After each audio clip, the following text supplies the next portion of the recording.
रोशनीपुर गांव के किनारे पर सुरेश नाम का एक गरीब किसान अपनी पत्नी सुनीता और छोटी बेटी गुड़िया के साथ बड़े मुश्किल से जीवन बसर करता था। उनका घर केवल कच्ची मिट्टी की दीवारों और सूखी घास की छत से बना एक जर्जर ढांचा था। लेकिन इस साल बरसात का मौसम शुरू होने से पहले ही सुरेश के दिल में एक गहरा डर बैठ गया था। उसे पता था कि एक बार बारिश शुरू हुई तो यह कच्चा घर एक भी तेज बौछार झेल नहीं पाएगा। सुनीता सुनो मेरी बात, मुझे लगता है कि बारिश हमारे दस्तक पर दरवाजे दे रही है। मेरा दिल बहुत घबरा रहा है। मुझे कुछ बड़े अनहोनी का एहसास हो रहा है। जब अगले बार बारिश हुई थी मुझे लगा हिलकर गिर जाएगी। मुझे बहुत डर लग रहा है। सुनीता मुझे बस यही बात खाई जा रही है कि अगर हमारा घर गिर गया तो हम कहाँ जाएंगे। अगर ऐसा हुआ तो हम रास्ते पर आ जाएंगे। ऐसी जिंदगी मौत से कम नहीं है। यह सोचकर ही मेरे पैर कांप रहे हैं। आपकी चिंता जायज है जी, और डर तो मुझे भी लग रहा है। जब मैं रात को छत की तरफ देखती हूँ तो मुझे लगता है कि ये घास की छत नहीं बल्कि कागज की बनी है, जो कभी भी फट सकती है। पर अब इस पल हम कर भी क्या सकते हैं? हमारे पास इतना पैसा कहाँ है कि हम ईंट और सीमेंट की छत बनवा ले। आप खुद को थोड़ा शांत रखें, इतनी हताश मत होए। शायद किस्मत इस बार हमारे साथ मेहरबानी करे और बारिश हल्की हो। हमें सकारात्मक सोचना होगा। हाँ पिताजी, चिंता करने से तो समस्या हल नहीं होगी। आप क्यों नहीं एक बार और सरपंच जी से बात करके देखते? मुझे याद है पिछली बार उन्होंने कहा था कि वो सरकारी योजना के तहत हमारी मदद करेंगे। शायद सरपंच बलदेव जी को याद न रहा हो क्योंकि वो बहुत व्यस्त रहते हैं। अगर हम उन्हें फिर से याद दिलाए तो शायद वो हमारी बात सुन ले और हमारी मदद जल्दी हो जाए। आप तो इतने अच्छे हैं, वो आपकी बात क्यों नहीं मानेंगे? बेटी तुम्हारी बात सही है, पर तुम इन राजनीति वाले लोगों को नहीं जानती। मैंने सरपंच बलदेव जी से बात की थी और उन्होंने मुझे झूठा आश्वासन दिया था कि वो मेरे घर पर लोहे की चादर डलवा देंगे और छत को पक्की करवा देंगे ताकि पानी की एक बूंद भी अंदर न आ सके। लेकिन पूरे 1 साल से ऊपर हो गया और वो काम तो अब तक शुरू भी नहीं हुआ है। मुझे लगता है वो सरपंच सिर्फ अपने वोटों के लिए वादे करते हैं। गरीबों की मदद उनके एजेंडे में नहीं होती। मुझे तो यही लगता है कि भगवान भी हमसे रूठ गए हैं। आप इतने जल्दी हार मत मानिए। अगर भगवान ने हमें समस्या दिलाई है तो रास्ता भी वही दिखाएंगे। आप जल्दी जाइए, देर मत करिए। बारिश कभी भी आ सकती है। आप सरपंच बलदेव के पास जाइए और कहिए कि उन्हें अपना वादा पूरा करना होगा। उन्हें याद दिलाइए कि जिम्मेदारी क्या है। आपको आज ही यह काम करना चाहिए। आप जल्दी जाइए और मैं यहाँ गुड़िया को संभलती हूँ। ठीक है सुनीता, तुम्हारी बात सही है। हार मानकर बैठना कायरता है। मैं अभी जाकर सरपंच बलदेव से बात करता हूं। इस बार उनसे कोई घुमावदार जवाब नहीं लूंगा। उन्हें याद दिलाऊंगा कि मेरा घर गिरने के कगार पर है। मैं उनसे पूरा हिसाब लूंगा। अगर वो मदद नहीं कर सकते तो उन्हें साफ साफ मना करना होगा। मैं तुरंत जाता हूं, तुम दोनों अपना ख्याल रखना। सुरेश अपने दिल में डर और उम्मीद का मिश्रण लिए हुए सरपंच बलदेव के आलीशान पक्के घर की ओर निकल पड़ा। उसे पता था कि ये अमीर और सत्ताधारी लोगों के दरवाजे पर भीख मांगने जैसा ही था, लेकिन उसके पास और कोई चारा नहीं था। सुरेश गांव के बीचों बीच स्थित सरपंच बलदेव के विशाल और पक्के मकान के दरवाजे पर पहुंचता है। बाहर से ही सरपंच की खुशहाली और ऐशोआराम साफ झलक रहा था, जो सुरेश की गरीबी और बेबसी की विपरीत था। सरपंच जी, मेरी विनती सुन लीजिए। मैं 1 साल से आपके आश्वासन पे जी रहा हूं, लेकिन अब नहीं। मेरे पास इंतजार करने का समय नहीं बचा है। मेरी बेटी, मेरी पत्नी, पूरा घर खतरे में है। बारिश शुरू होने वाली है और मेरा कच्चा घर कभी भी गिर सकता है। आप गांव के मुखिया है, आप न्याय के लिए बैठे हैं। आप मुझे बताइए मेरा क्या होगा। अरे आओ आओ सुरेश, जरा बैठो। तुम इतने परेशान क्यों दिख रहे हो? मुझे याद है तुमने छत की बात कही थी, लेकिन देखो सुरेश, तुम भी तो समझो मेरे पास कितनी जिम्मेदारियां होती है। पूरे गांव का देखभाल करना, सरकारी योजनाओं का काम देखना, इतने दस्तावेज होते हैं कि याददाश्त थोड़ी कमजोर हो जाती है। ये सारा काम मुझे अकेले पर है। मैंने तुम्हें कहा तो था, लेकिन तुमने मुझे दोबारा याद क्यों नहीं दिलाया? अब मैं किस किस की समस्या याद रखूंगा, ये बताओ। ये तुम्हारी गलती है। लेकिन सरपंच जी, समस्या के निदान करना तो आपकी मुख्य जिम्मेदारी है ना। मैं एक सामान्य किसान हूं, मैं बार बार आपके दफ्तर के चक्कर कैसे लगा सकता हूं? मुझे तो अपने खेतों में पसीना बहाना पड़ता है ताकि मेरे परिवार का पेट भर सके। मुझे लगा था कि आपने एक बार वादा कर दिया तो आप उसे पूरा करेंगे। आपसे बस यही पूछने आया हूं कि आप मेरी छत बनवा रहे हैं या नहीं। ठीक है, ठीक है, अब रोना धोना बंद करो। मैं समझ गया तुम्हारी मजबूरी। अगर तुम पहले याद दिलाते तो अब तक काम हो चुका होता। खैर, जो हो गया सो हो गया। कुछ करता हूं, चिंता मत करो। गांव वालों की सेवा करना ही मेरा घर में, वरना मुझे इस पद से क्या फायदा। मैं अपने खास दोस्त महाजन गिरधारी जी से बात करता हूं, वो गांव के धनी है और शायद तुम्हारी मदद कर सके। तुम बस इंतजार करो, मैं तुम्हें तुम्हारे घर आकर बताऊंगा। ठीक है सरपंच जी, जैसा आप कहें। बस मेरी आपसे यही विनती है कि जो भी निर्णय हो वो जल्दी हो, क्योंकि समय बहुत कम है। मैं आशा करता हूं कि आप मेरी मदद जरूर करेंगे। सुरेश निराश मन से सरपंच के घर से निकल जाता है। वो मन ही मन सरपंच के झूठे आश्वासनों पर गुस्सा हो रहा था, लेकिन उसकी बेबसी उसे चुप रहने पर मजबूर कर रही थी। उसे पता था कि सरपंच बस समय बर्बाद कर रहा है। क्या भाई सरपंच, क्या बरबड़ा रहा था वो गरीब? मैंने उसे बाहर से जाते देखा। वो सुरेश ही था न लगता है। उसकी बारिश वाली चिंता फिर से शुरू हो गई है।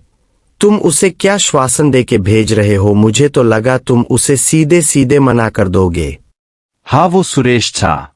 अब तुम भी मुझे ताने मारोगे क्या? मैं यहाँ गरीबों के आंसू पोंछने के लिए नहीं बैठा हूँ, यहाँ अपना फायदा देखने के लिए बैठा हूँ। वो कब से अपनी छत का रोना रो रहा था। मैंने उसे टाल दिया है, कहा है कि सोच कर बताऊंगा।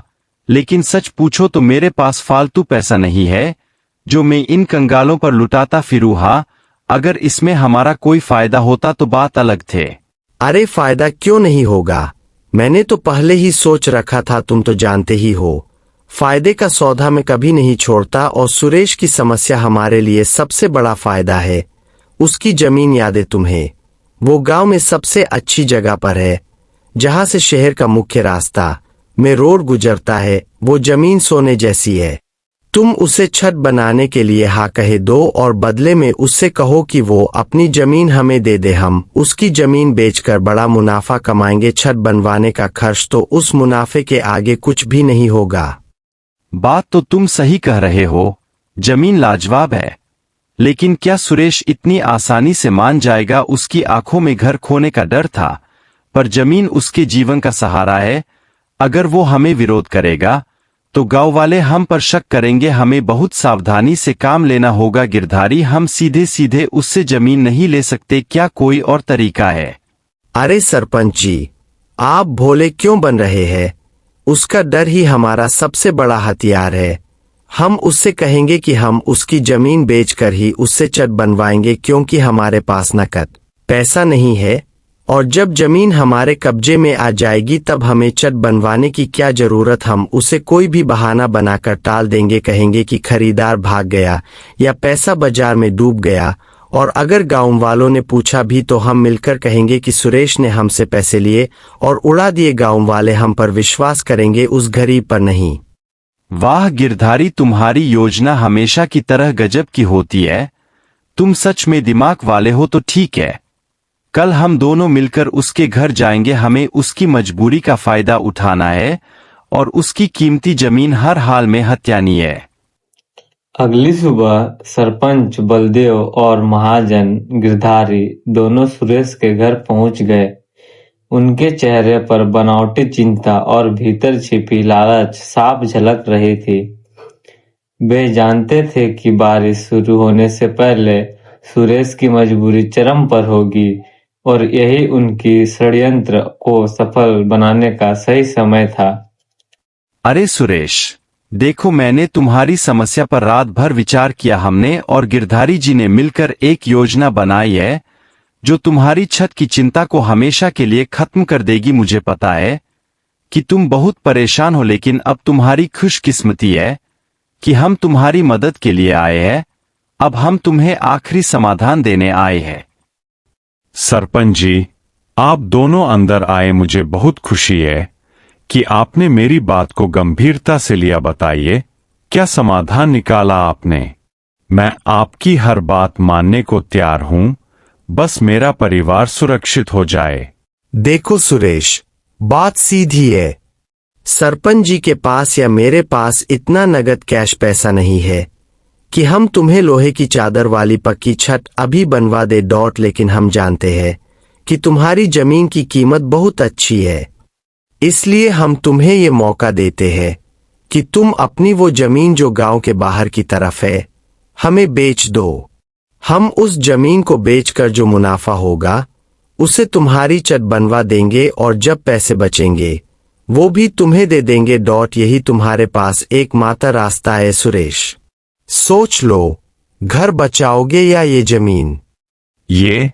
ये आप क्या कह रहे हैं?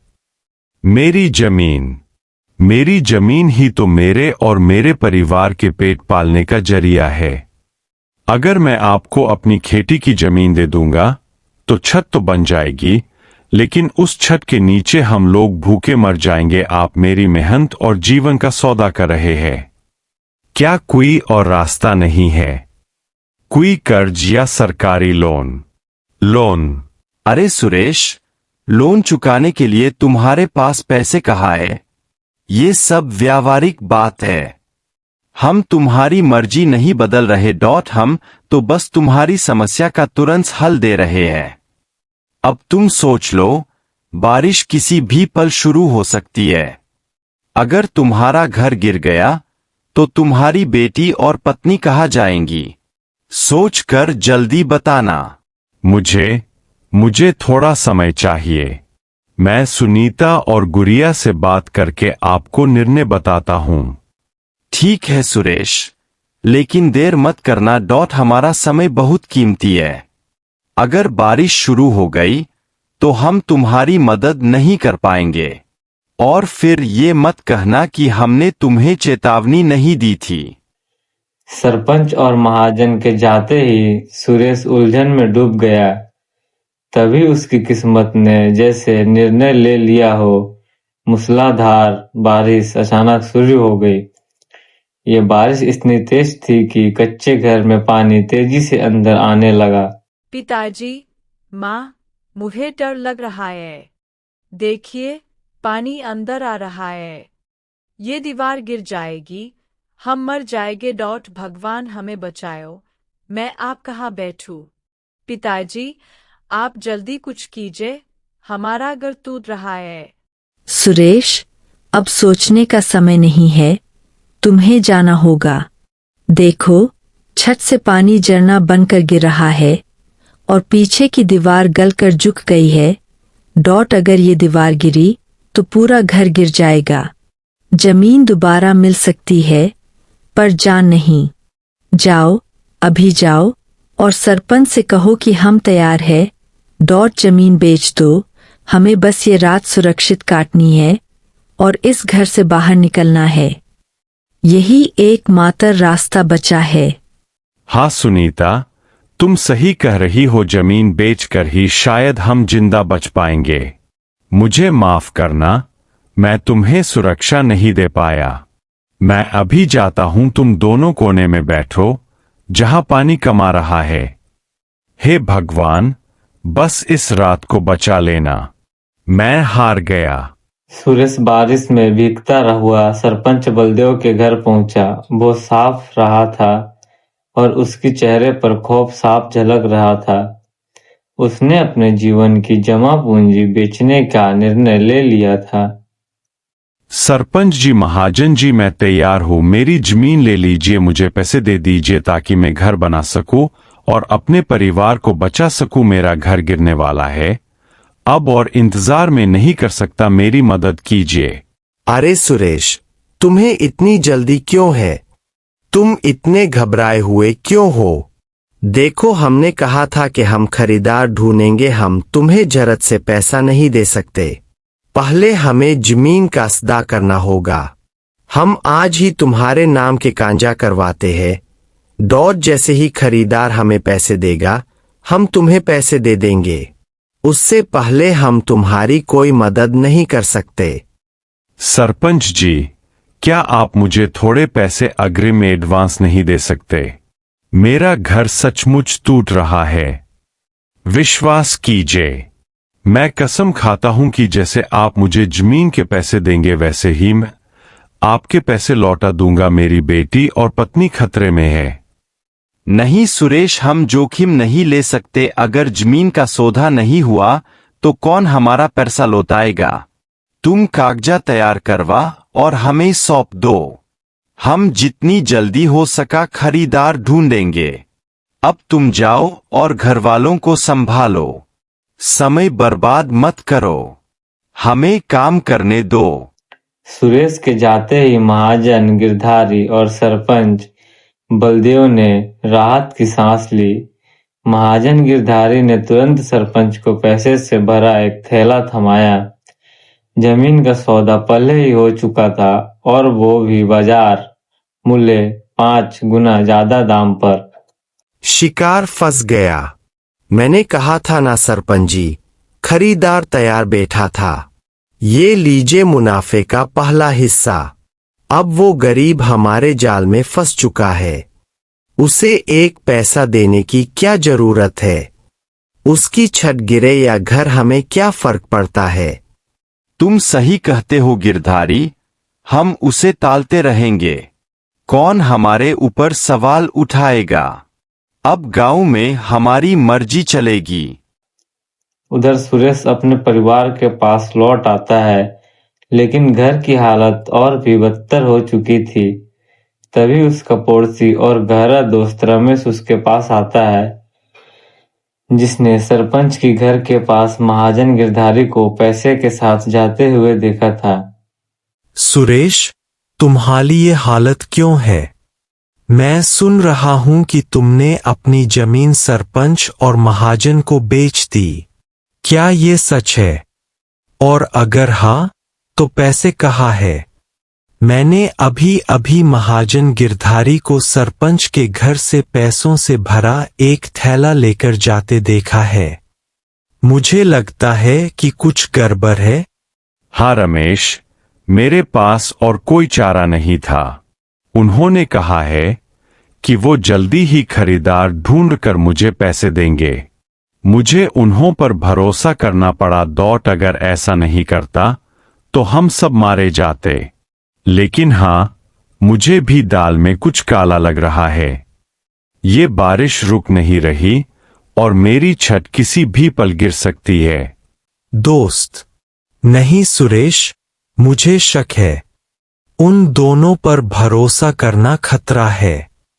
तुम सुनीता भाभी और गुड़िया को लेकर अभी मेरे घर चलो।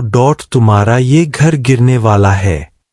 मैं तुरंत गांव में जाकर पता लगाता हूं कि क्या जमीन सच में बिक गई है या ये सब उनका झूठ है। तुम चिंता मत करो। मैं तुम्हें धोखे में नहीं रहने दूंगा। सुरेश ने रमेश की बात मानी। उसने सुनीता और गुड़िया को रमेश के पक्के के घर में सुरक्षित पहुंचाया। रमेश ने उन्हें आराम करने को कहा। रमेश भैया, आपका बहुत बहुत धन्यवाद। अगर आप समय पर नहीं आते तो हम डूब जाते। लेकिन सावधान रहिएगा, सरपंच और महाजन बहुत खतरनाक लोग हैं। कहीं आप पर कोई मुसीबत ना आ जाए। आप चिंता मत कीजिए सुनीता भाभी। मैं जानता हूं कि वे कैसे लोग हैं। पर अब बात सिर्फ सुरेश की छत की नहीं, बल्कि गांव की ईमानदारी की है। मैं पता लगाता हूं कि जमीन कहां भी की, किसे भी की और पैसे कहां है। अगर उन्होंने धोखा दिया है तो उन्हें सजा मिलेगी। वह सीधे रमेश के खेत पास काम करने वाले किसानों से मिला। रमेश ने उनसे गोपनीयता बनाए रखने के लिए पूछा और उसे जल्द ही सच पता चला। उन किसानों ने बताया कि महाजन गिरधारी आज सुबह ही शहर के एक बड़े व्यापारी के साथ वहां आया था। जमीन का सौदा पहले ही हो चुका था, और वो भी बाजार में चल रही कीमत से 5 गुना ज्यादा दाम पर। उन्होंने झूठा नाटक किया था कि उन्हें खरीदार ढूंढना है। सच तो यह है कि जमीन बिक चुकी है और सारे पैसे सरपंच और महाजन के जेब में गए हैं और उन्होंने जानबूझकर उसे बेघर होने दिया। ये सिर्फ धोखा, ये घिनौना अपराध है। सुरेश उठो, तुमने मुखिया और महाजन पर भरोसा करके जमीन के कागजात दे दिया और उन्होंने तुम्हें धोखा दिया है। तुम्हारी जमीन कब की बिक चुकी है और अभी तक उन्होंने तुम्हारा घर नहीं बनवाया। तुम्हारी जमीन के महाजन को 5 गुना ज्यादा पैसा मिला है। वे तुम्हें झूठ बोल रहे थे ताकि तुम बेघर हो जाओ। ये जानकर मेरे खून में आग लग गई है। वे तुम्हारे दुख का फायदा उठा रहे थे। हमें तुरंत कुछ करना होगा इससे पहले कि वे पैसा लेकर भाग जाएं। क्या सच में उन्होंने मेरा सब कुछ छीन लिया? मैं बेघर हो गया और उन्होंने मेरी जमीन ले ली और मेरा घर भी नहीं बनवाए। इतना बड़ा धोखा मैं अब उन्हें नहीं छोड़ूंगा। मैं उन दोनों शैतानों को सबक सिखाऊंगा। मेरी मेहनत की जमीन, मेरे पास जीवन का गुजारा करने के लिए एकमात्र सहारा मेरी जमीन ही तो थी। नहीं सुरेश, अकेले जाकर गलती मत करो। वो दोनों राक्षस है। हमें पूरे गांव को इकट्ठा करना होगा। उनकी ताकत उनका पैसा है और हमारी ताकत है एकता। तुम सुनीता भाभी को साथ लेकर जाओ और मैं पीछे से पूरे गांव को इकट्ठा करूंगा। सरपंच घर के बांग खिड़की से सारा दृश्य गांव वालों को दिखाऊंगा। गांव वालों के सामने ही सरपंच बलदेव और महाजन गिरधारी की पोल खुलेगी। रमेश की योजना के अनुसार सुरेश सुनीता के साथ सरपंच बलदेव के घर पहुंचता है। कुछ ही क्षणों में रमेश के बुलावे पर पूरा गांव वहां इकट्ठा हो गया। सरपंच बलदेव, महाजन गिरधारी, अब छिपाना बंद करो और बाहर निकलो। तुम दोनों ने मेरे साथ सबसे बड़ा अन्याय किया है। मैंने तुम्हें मदद के लिए बुलाया था और तुमने मेरी मजबूरी को एक व्यापार बना दिया। तुम्हें शर्म नहीं आई? मैंने तुम्हें गांव का मुखिया माना, मैंने तुम पर विश्वास किया और तुमने मुझे और मेरे मासूम परिवार को बेघर कर दिया। क्या यही तुम्हारी मानवता है? मेरे घर में पानी टपक रहा था, मेरी बेटी डर के मारे रो रही थी और तुम दोनों 5 गुना मुनाफा लेकर खुशी मना रहे थे। मैंने तुम्हारे साथ क्या न्याय किया है? मैं तो तुम्हारी मदद कर रहा हूं। हाँ सुरेश, हम तो तुम्हारी मदद कर रहे। अन्याय की बात कहाँ से आ गई? तुम्हारी गलतफहमी है। रमेश तुम्हें भड़का रहा है क्योंकि मुझसे उसकी दुश्मनी है। झूठ मत क्यों, मुझे पता है मेरी जमीन बिक चुकी है, वो भी 5 गुना ज्यादा दाम में, जिससे आप दोनों ने बड़ा फायदा कमाया है। मेरी आंखों के सामने मेरी रोजी रोटी छीन ली गई, लेकिन आप लोग जानबूझकर मुझे पैसे नहीं दे रहे हैं। आपने मेरी जमीन भी हत्या ली और मेरी मदद भी नहीं की। मेरा कच्चा घर कल रात गिर गया और मैं बेघर हो चुका हूं। आपने ऐसा क्यों किया? तुम दोनों ईमानदार होने का ढोंग करते रहे, जबकि तुम्हारे अंदर बस काला धन कमाने की लालच थी।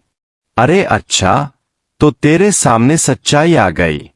हाँ, हमने ऐसा ही किया है जैसा तुझे पता चला है।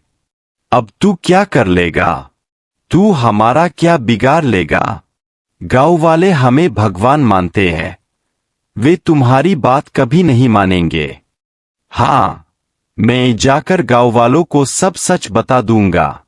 मैं कह दूंगा कि आपने मुझसे मेरी जमीन हथियाई है और मुझे बेघर होने पर मजबूर कर दिया है। आपका सारा षड्यंत्र मैं गांव वालों के सामने रख दूंगा। उन्हें बता दूंगा कि आप दोनों कितने नीच हो।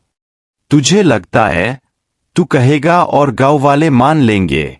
मैं इस गांव का सरपंच हूं। हाँ, गांव वाले सिर्फ मेरी बात मानेंगे और मैं उन्हें बता दूंगा कि हम तुझे पैसे दे चुके हैं और तूने पैसे उड़ा दिए और अपना घर नहीं बनवाया, इसलिए तू बेघर हो गया है। हमारी पोल खोलने चला है। हम तेरी टांगे तोड़ देंगे, तेरी जबान काट देंगे, फिर लंगड़ा लूला होकर गांव में भीख मांगेगा। हमसे मत उलझ और यहाँ से चला जा। यह गांव और यह कानून हमारे जूते की नोक पर है। तुम पापी दुष्ट राक्षस हो, कैसी बातें कर रहे हो? हमारा परिवार इस गांव में इज्जत से नहता आया है। हम भले ही गरीब है, लेकिन गांव वाले हमारा साथ जरूर देंगे। हमसे बदतमीजी मत कर और निकल जाओ यहाँ से, नहीं तो अंजाम अच्छा नहीं होगा। यह सारा नाटक बंद करो। आखिरकार तुम दोनों का असली रूप सामने आ ही गया। प्यार मोहब्बत का जो तुम नाटक करते हो और गांव वालों की मदद करने का जो झूठा नाटक करते हो, उसकी पोल खुल गई। सरपंच बलदेव, महाजन गिरधारी, तुम दोनों ने इस गांव को धोखा दिया है। ये तुम्हारा असली चेहरा देखने आए हैं और तुम्हें सबक सिखाने भी गांव वालों। सुरेश सच कह रहा है, मैंने खुद देखा कि जमीन बेची जा चुकी है। इनके पास जो बड़ा थैला है उसमें सुरेश की जमीन के मुनाफे का पैसा है। गांव वालों, इन्हें खूब मारो और इनके पास जो पैसे है वो सुरेश के है, उन्हें तुरंत सुरेश को दे।